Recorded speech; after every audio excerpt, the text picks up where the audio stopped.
ಭಾರತ ಮಜ ಭಾರತ ಮಜ Bharat. Hi hello ನಮಸ್ಕಾರ, ವೆಲ್ಕಮ್ ಟು ಮಜಾ ಭಾರತ. ಈ ಲೋಕಕ್ ಬಾ. ಈಗ ನಿನ್ ವಿಶ್ ಏನು? ನನ್ನ ವಿಷಯ ಒಂದು 50 ಮಕ್ಕಳಿಗಾದ್ರೂ ತಂದೆ ಆಗ್ಬೇಕು ಅನ್ನೋ ಒಂದು. ಹಲೋ ಹಲೋ, ಒಂದ್ ನಿಮಿಷ ನೋ ವಿಶ್. ನಾನು ಹೇಳಿದ್ದು ಪ್ರಪಂಚದಲ್ಲಿ ಸಾಕಷ್ಟು ಮಕ್ಕಳಿದ್ದಾರೆ, ಆದ್ರೆ ಆ ಸಾಕಷ್ಟು ಮಕ್ಕಳಿಗೆ ಅವ್ರ ತಂದೆ ತಾಯಿ ಯಾರು ಅಂತಾನೆ ಗೊತ್ತಿಲ್ಲ. ಅಂತ ಮಕ್ಕಳಿಗೆ ಒಂದು ಜೀವನ ಕೊಟ್ಟು ಅವ್ರನ್ನ ದತ್ತು ತಗೊಂಡು ಅವ್ರಿಗೊಂದು ಹೊಸ ಬಾಳನ್ನ ಕೊಟ್ಟು ಅವ್ರನ್ನ ನೋಡ್ಕೊಂಡು ಅವರ ಸಂತೋಷದಲ್ಲಿ ನನ್ನ ಸಂತೋಷನ ಕಾಣುವಂತ ಒಂದು ಆಸೆ ಇದೆ. ಕಾಮಿಡಿಯಾಗಿ ಹೇಳ್ತಾ ಇದ್ದಾನೆ Niranjan. But on a serious note, ಈಗಾಗಲೇ 2 ಮಕ್ಕಳಿಗೆ ಎಜುಕೇಶನ್ ಹಾಗೆ ಅವರ ಜೀವನದ ಜವಾಬ್ದಾರಿಯನ್ನ ವಹಿಸ್ಕೊಂಡಿದ್ದಾನೆ. ನಿಜವಾಗ್ಲೂ ಒಳ್ಳೆ ಕೆಲಸ ಮಾಡ್ತಾ ಇದ್ದಾನೆ. Thank you very much. But ಇದೇ ಖುಷಿನಲ್ಲಿ ನಿನ್ನ ವಿಷಯ ಏನಿದೆ ಹೇಳು. ನನ್ ವಿಶ್ ಮುಂದಿನ ಮುಖ್ಯಮಂತ್ರಿ ಆಗ್ಬೇಕು ಅಂತ. ಒಂದ್ ಕೆಲಸ ಮಾಡು, ಮುಂದಿನ ಮುಖ್ಯಮಂತ್ರಿ ಬಹಳ ಕಷ್ಟ ಇದೆ, ಹಿಂದಿನ ಮುಖ್ಯಮಂತ್ರಿ ಆಗ. ಜಡ್ಜಸ್ ವಿಷಯ ಏನು ಅಂತ ಕೇಳೋಣ ಹೋಗ್ಲಿ. ಅವ್ರನ್ನ ವೆಲ್ಕಮ್ ಮಾಡೋಣ. ಬರೋದಕ್ಕಿಂತ ಮುಂಚೆ ಅವ್ರ ವಿಷಯ ಏನು ಅಂತ ನಾನೇ ಹೇಳ್ತೀನಿ, ಓಕೆ? ಯಾಕಂದ್ರೆ ಇಷ್ಟು ದಿನ ಶೋ ಮಾಡಿರೋದ್ರಲ್ಲಿ ಅವ್ರಿಬ್ರು ವಿಷಯ ಏನು, ಅವ್ರಿಬ್ರು ಮನಸ್ಸೇನು ಅಂತ ಅರ್ಥ ಮಾಡ್ಕೊಂಡಿದ್ದೀನಿ, ಓಕೆ? ಈಗ ಮೊದಲಿಗೆ ವಿಶ್ ಮಾಡ್ತೀನಿ. ನನ್ನ ಆಪ್ತರು, ನನ್ನ ಹಿತೈಷಿಗಳು ಆದಂತಹ, ನನ್ನ ಬಂಧು ಬಳಗರಾದಂತಹ ಎಸ್ ನಾರಾಯಣ್ ಸರ್ ಅವರಿಗೆ ಮೋಸ್ಟ್ ವೆಲ್ಕಮ್ ಟು ಮಜಾ ಭಾರತ. ಈ ಒಂದು ಕಾರ್ಯಕ್ರಮಕ್ಕೆ ಬಹುಪರಾಕ್ ಅನ್ನು ಹೇಳುತ್ತಾ ಸ್ವಾಗತಿಸೋಣ. ಶ್ರುತಿ ಅವರಿಗೆ ಬಹುಪರಾಕ್. ಶ್ರುತಿ ಅವರಿಗೆ ಓಕೆ. ಈಗ ಜಡ್ಜಸ್ ವಿಷಯ ಏನು ಅಂತ ಕೇಳಿದೆ ಅಲ್ಲ ನೀನು? ಎಕ್ಸಾಕ್ಟ್ಲಿ, ಅರ್ಧಕ್ಕೆ ನಿಂತಿತ್ತದು. ಅವರ ವಿಷಯ ಏನು ಅಂತ ನಾನು ಹೇಳ್ತೀನಿ, ಓಕೆ? ನಾರಾಯಣ್ ಸರ್ ಅವರ ವಿಷಯ ಏನು ಅಂತ ನಾನು ಬಾಯಲ್ಲಿ ಹೇಳಲ್ಲ, ತೋರಿಸ್ತೀನಿ, ಓಕೆ? ನೋಡಿ, ನಾರಾಯಣ್ ಸರ್ ವಿಷಯ ಏನು ಅಂತ ತೋರಿಸಿ.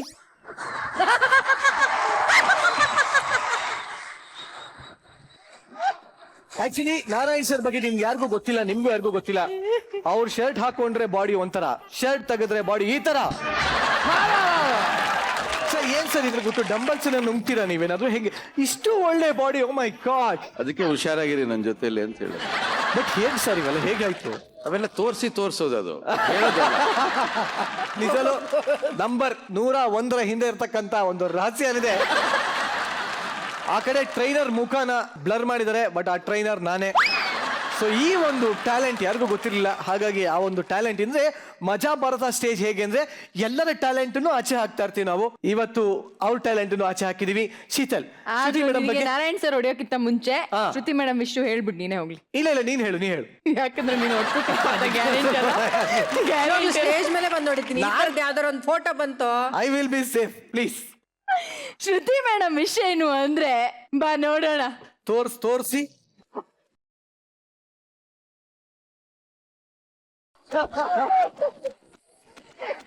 ನಾರಾಯಣ್ ಸರ್ ಹೇಗೆ ಅನ್ನಿಸ್ತದೆ? ಯಾವಾಗ ನೋಡಿದ್ರು ಶ್ರುತಿ ಮೇಡಮ್ ನ ಅಳ್ತಾ ಇರೋ ತರ ನೋಡ್ತಿದ್ವಿ, ಆದ್ರೆ ಈ ರಗಡ್ ಲುಕ್ ನೋಡಿ ಸರ್ ಹೆಂಗಿದೆ. ಅವ್ರು ನಿಜವಾಗ್ಲೂ ಇರೋದೇ ಹಾಗೆ. ಹೌದಾ? ಅದು ನೀವ್ ಯಾರು ನೋಡಿಲ್ಲ, ನಮ್ಗೆ ಗೊತ್ತದು. ಅವ್ರು ಇರೋದೇ ಹಾಗೆ. ಬಟ್ ನಿಜಾಲು ಇವರಿಬ್ಬರ ಟ್ಯಾಲೆಂಟ್ ಅನ್ನ ನೋಡಾಗಿದೆ.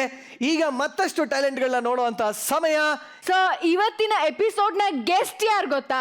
ಅದೇ ಹೇಳೋದು. ಫ್ರೆಂಡ್ ಅನ್ನೋ ಪದನ ಕನ್ನಡದಲ್ಲಿ ಏನ್ ಹೇಳ್ತಾರೆ ಹೇಳು ನೋಡೋಣ? ಮಿತ್ರ. ಎಕ್ಸಾಕ್ಟ್ಲಿ, ಮಿತ್ರ ಅವರು ಇವತ್ತು ನಮ್ಮ ಕಾರ್ಯಕ್ರಮದ guest. So please welcome Mitra and Rubika on stage.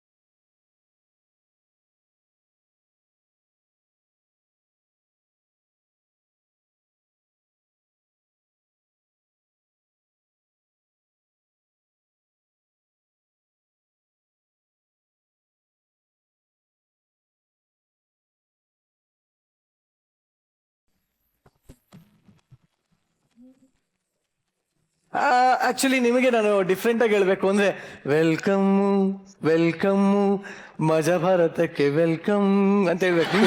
ಚೆನ್ನಾಗಿ ಆಡ್ತಾರಲ್ಲ. ಅಲ್ಲ, ಯಾಕೆಂದ್ರೆ ರಾಗ ಸಿನಿಮಾನ ರಾಗದಿಂದನೇ ಹಾಡೋಣ ಅಂತ. ನಿಮ್ಮಿಬ್ಬರಿಗೂ ತುಂಬ ಹೃದಯದ ಸ್ವಾಗತ, ಸುಸ್ವಾಗತ. Thank you so much. ಇಡೀ ಕರ್ನಾಟಕ ಮೆಚ್ಕೊಂಡಿರುವಂತ ಕಾರ್ಯಕ್ರಮ, ಅದ್ಭುತವಾದ ನಿರೂಪಣೆ, ಒಳ್ಳೊಳ್ಳೆ ಪ್ರತಿಭೆಗಳಿರುವಂತಹ ಜಾಗ, ಸಿಕ್ಕಾಪಟ್ಟೆ ಮಜಾ ಕೊಡ್ತಾ ಇದೆ ಮಜಾ ಭಾರತ. ಮಜಾ ಭಾರತಕ್ಕೆ ರಾಗ ತಂಡನ ಕರೆದಿದ್ದಕ್ಕೆ ತುಂಬಾ ಥ್ಯಾಂಕ್ಸ್ ಹೇಳ್ತೀನಿ. ಇಡೀ ರಾಗ ಟೀಮ್ ಪರವಾಗಿ thank you so much to Majaa Bharat.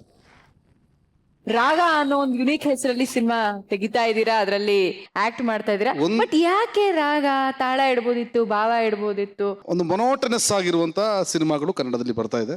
ಆ ಮೊನೋಟನಿಯನ್ನು ಬ್ರೇಕ್ ಮಾಡಿ ಒಂದು ಒಳ್ಳೆ ನನಗೆ ಸೂಟ್ ಆಗುವಂತ, ನನ್ನ ಮ್ಯಾನರಿಸಮ್ಗೆ, ನನ್ನ ಶೈಲಿಗೆ ಸೂಟ್ ಆಗುವಂತ, ಪಾತ್ರಕ್ಕೆ ಸೂಟ್ ಆಗುವಂತ ಒಂದು ರಾಗ. ನೋಡ್ದೇನೆ ಇಬ್ರು ಪ್ರೇಮಿಗಳು ಅಂದ್ರು ಪ್ರೀತಿ ಮಾಡಿದ್ರೆ ಹೇಗಿರುತ್ತೆ, ಅವರ ರಾಗ ಹೇಗಿರುತ್ತೆ ಅನ್ನೋದನ್ನ ನಮ್ಮ ನಿರ್ದೇಶಕರು ಪಿ ಸಿ ಶೇಖರ್ ಅವರು ಹೇಳಿಕೊಟ್ಟಿದ್ದಾರೆ. ಅದ್ಭುತವಾಗಿದೆ, ವಿಭಿನ್ನ ಪ್ರಯತ್ನ ಇದು. ಒಳ್ಳೊಳ್ಳೆ ಟೆಕ್ನಿಷಿಯನ್ಸ್ ಈ ಸಿನಿಮಾದಲ್ಲಿದ್ದಾರೆ. ಇದು ನನ್ನ ಸಿನಿಮಾ ಅಥವಾ ನಮ್ಮ ಸಿನಿಮಾ ಅಂತ ಹೇಳೋದಕ್ಕಿಂತ ಇದೊಂದು ಟೆಕ್ನಿಷಿಯನ್ ಸಿನಿಮಾ ಅಂತ ಹೇಳಲಿಕ್ಕೆ ಬಹಳ ಇಷ್ಟಪಡ್ತೀನಿ. ಟೆಕ್ನಿಕಲ್ ಆಗಿ ತುಂಬಾ ಸೌಂಡ್ ಆಗಿರುವಂತ ಸಿನಿಮಾ, ನಮ್ಮೆಲ್ಲರ ಸಿನಿಮಾ, ಕನ್ನಡಿಗರ ಸಿನಿಮಾ ರಾಗ. ಶೋಭಾ ನಿಜವಾಗ್ಲೂ ಇಂಥ ಒಂದು ಒಳ್ಳೆ ಪ್ರಯತ್ನಕ್ಕೆ ಖಂಡಿತವಾಗ್ಲೂ ಕನ್ನಡಿಗರು ಯಾವತ್ತಿದ್ರು ಅವರ ಒಂದು ಬೆಂಬಲ ಇದ್ದೇ ಇರುತ್ತೆ ಅಂತ ಹೇಳ್ದ. ಈಗ ಇನ್ನೊಬ್ರು ಸುಂದರಿ ಬೆಡಗಿಯಲ್ಲಿ ನಿಂತಿದ್ದಾರೆ. ಸೊ ಏನೇ ಮಾತಾಡಿದ್ರು ಇವಾಗ ರಾಗ ಚಿತ್ರದಿಂದ ಬಂದಿರೋದ್ರಿಂದ ರಾಗವಾಗೇ ಹೇಳ್ಬೇಕಿಲ್ಲ ಅದನ್ನ. ನಿಜವಾಗ್ಲೂ ರಾಗ ಬಗ್ಗೆ ಮಾತಾಡ್ಬೇಕು ಅಂತಂದ್ರೆ ನೋ ವರ್ಡ್ಸ್ ಅಂತ ಒಂದು ವರ್ಡ್ ಯೂಸ್ ಮಾಡೋದು.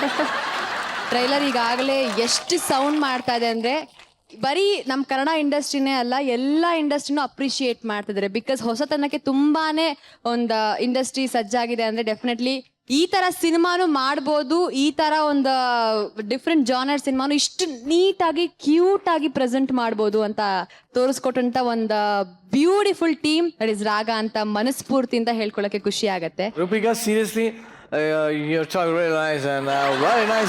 ಅಚ್ಚ ಕನ್ನಡದಲ್ಲಿ ಒಂದು ಕನ್ನಡ ಹೀರೋಯಿನ್ ಮಾತಾಡ್ತಿರ್ಬೇಕಾದ್ರೆ ಈ ಬಿಲ್ಡಪ್ ಬೇಕಾ? ಇಲ್ಲ, ನಿಜವಲ್ಲೂ ನನ್ನ ರೂಪಿಕಾ ನೋಡ್ಬೇಕಾದ್ರೆ ನಂಗೆ ಒಂದೇ ಒಂದು ಅನ್ಸೋದು, ರೂಪಿಕಾ ನೀವು ಇಲ್ಲಿರಬಾರ್ದಾಗಿತ್ತು, ಎಲ್ಲೋ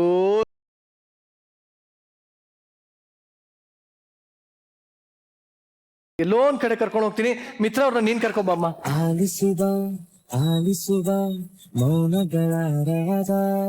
ನೋಡಮ್ಮ, ಈ ಮಾತು ಅನ್ನೋದೇನಿದೆ ಬಹಳ ಮುಖ್ಯವಾಗಿ ಪ್ರತಿಯೊಬ್ಬರಿಗೂ ಬೇಕಾಗಿರತಕ್ಕಂತ ಒಂದಿದು. ಮಾತು ಮಾಣಿಕ್ಯ ಅಂತ ಹಿರಿಯರು ಹೇಳ್ತಾರೆ. ಇಲ್ಲಿ ಒಬ್ಬ ಭಾಷಣವನ್ನ ಕಲಿಯಕ್ ಹೋಗಿ ಏನೆಲ್ಲ ಅವಾಂತರ ಆಯ್ತು ಅಂತ ನೋಡ್ತಕ್ಕಂತ ಒಂದು ಸಮಯ ಏನಿದೆ ಅದು ಈಗ ಬಂದಿದೆ. ಮುಂದಿನ ತಂಡ, ಈ ಒಂದು ತಂಡದಲ್ಲಿ ಇರ್ತಕ್ಕಂತ exactly, please welcome Ashkiri on stage.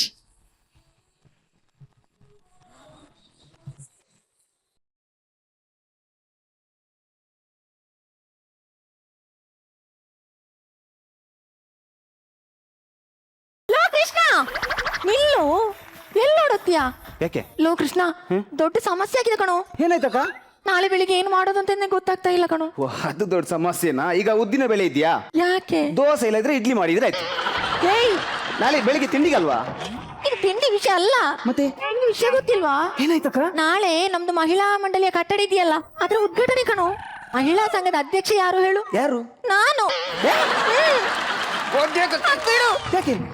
ಅದ್ರ ಒಟ್ಟಿಗೆ ನನ್ಗೆ ನಾಳೆ ಭಾಷಣ ಮಾಡ್ಲಿಕ್ಕೆ ಹೇಳಿದಾರಲ್ಲ. ಭಾಷಣ? ಅದೇ ಮಾತಾಡ್ತಾರಲ್ಲ ವೇದಿಕೆಯಲ್ಲಿ, ಭಾಷಣ? ಅದೇ ಅದನ್ನು ಮಾಡಕ್ಕೆ ಹೇಳಿದ್ದಾರೆ. ಅದಕ್ಕೆ ಯಾಕೆ ಚಿಂತೆ? ನಂಗೆ ಗೊತ್ತಿಲ್ಲ ಕಣ ಭಾಷಣ ಮಾಡಕ್ಕೆ.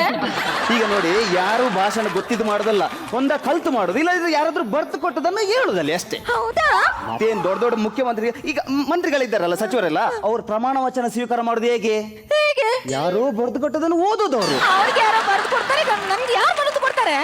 ಕೃಷ್ಣ ಇದ್ದಾನೆ, ಯಾಕೆ ಟೆನ್ಷನ್ ಮಾಡ್ತೀರಾ? ಕೃಷ್ಣ ಏನ್ ಗೊತ್ತೀಗ, ನಿಮಗೆ ಭಾಷಣ ಮತ್ತು ಆ ಸಭಾ ಕಾರ್ಯಕ್ರಮದಲ್ಲಿ ಏನೆಲ್ಲ ಆಗುತ್ತೆ ಅಂತ ಸ್ವಲ್ಪ ಜ್ಞಾನ ಬೇಕು, ಅಷ್ಟೇ ಅಲ್ಲ? ಅದೇ ಗೊತ್ತಿಲ್ಲತ್ತು. ಅದು ನಾನು ಹೇಳಿಕೊಡ್ತೀನಿ. ನಾನು ಎಷ್ಟು ಸಭಾ ಕಾರ್ಯಕ್ರಮಕ್ಕೆ ಹೋಗಿಲ್ಲ ನಾನು. ಹೌದಾ? ನೋಡಿ, ಈಗ ನೀವೊಂದು ವೇದಿಕೆಗೆ ಬರೋದನ್ನ ನಾವು ಕಲಿಬೇಕು ಯಾವತ್ತು.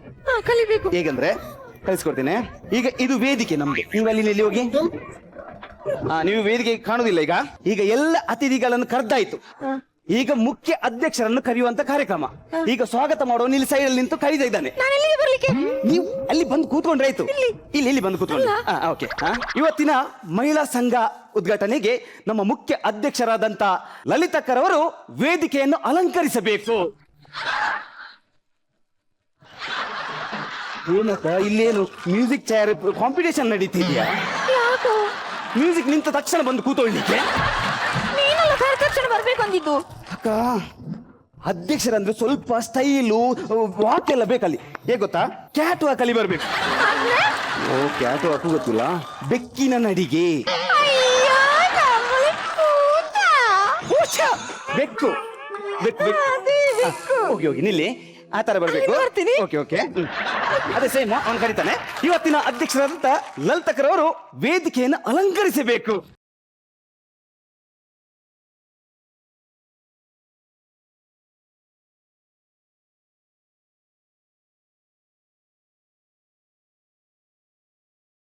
ಈ ತರ ಬಂದ್ರೆ ಅಲ್ಲಿ ಎದುರಿದ್ದ ಚೈರ್ನಲ್ಲಿ ಕೂತ್ಕೊಂಡವರೆಲ್ಲ ಅಲ್ಲಿಗೆ.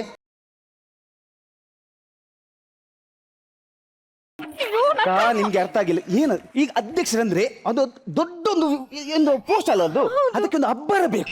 ಬರ್ಬೇಕಾದ್ರೆ ಒಂದು ಅಬ್ಬರ ಬೇಕು.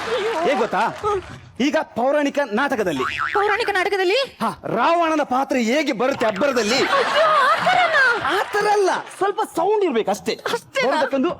ಅದಿರ್ಬೇಕು. ಈಗ ಹೋಗಿ ಈಗ ಮುಂದೆ ಕಣೋ. ಈಗ ಲಲಿತಕರವರು ವೇದಿಕೆಯನ್ನು ಅಲಂಕರಿಸಬೇಕು.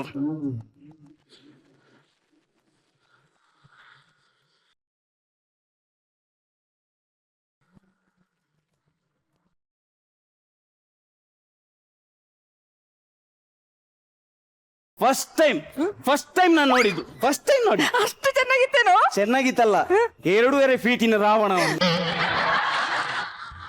ಹಾಗಲ್ಲಕ್ಕ, ನಿಮಗೆ ಹೇಗೆ ಹೇಳ್ಬೇಕು ಗೊತ್ತಾಗಿಲ್ಲ ನಂಗೆ. ಈಗ ನಾನ್ ಮಾಡಿ ತೋರಿಸಿ. ನೀವೀಗ ಅಲ್ಲಿ ನಿಲ್ಬೇಕು, ನೀವು ಕರಿಬೇಕು ನನ್ನನ್ನು. ಓಕೆ, ನೀವು ನನ್ನ ಕರಿಬೇಕು. ಈಗ ನಾನು ನೀವು ನಾನು. ಸರಿ. ಈಗ ವೇದಿಕೆಗೆ ಅಧ್ಯಕ್ಷರಾದ ಲಲಿತಕ್ಕನವರು ಆಗಮಿಸ್ತಾ ಇದ್ದಾರೆ. ಅವರಿಗೆ ಸ್ವಾಗತ.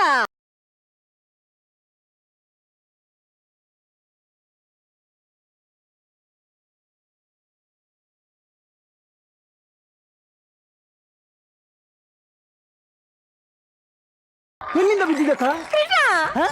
ಅವ್ರು ನೋಡು. ಏನ್ರಿ ಇದು ನಿಮ್ಮ ಅವಸ್ಥೆ? ನೋಡು ಕೃಷ್ಣ, ಹೇಗಿತ್ತಕ್ಕ ಹೋಗ್ಬೇಕಾದ್ರೆ? ಬೆಳಿಗ್ಗೆ ಹೋಗ್ಬೇಕಾದ್ರೆ ಮದ್ವೆಗೆ ಅಂತ ಹೋದವ್ರು ಬರ್ಬೇಕಾದ್ರೆ ನೋಡು ಹೇಗಾಗಿದ್ದಾರೆ. ಬೆಳಿಗ್ಗೆ ಏನ್ ಹೇಳಿದ್ರು? ಏನ್ ಹೇಳಿದ್ರು? ಇವತ್ತು ನನ್ನ ಡೆತ್ ಡೇ, ಅಲ್ಲ ಇದು ಏನಾದ್ರು ಬರ್ತ್ಡೇ. ನಾನ್ ಕುಡಿಯಲ್ಲ, ನನ್ನ ನಾಯಿ ಕುಡಿಯುತ್ತೆ ಅಂತ ಹೇಳಿದ್ರಿ. ಮತ್ತೆ ಯಾಕೆ ನೀವು ಕುಡ್ದದ್ದು? ಯಾಕೆ ಕುಡಿದ್ರಿ? ನಾಯಿ ಕುಡ್ದಿಲ್ಲ, ಅದಕ್ಕೆ ನಾನೇ ಕುಡಿದೆ.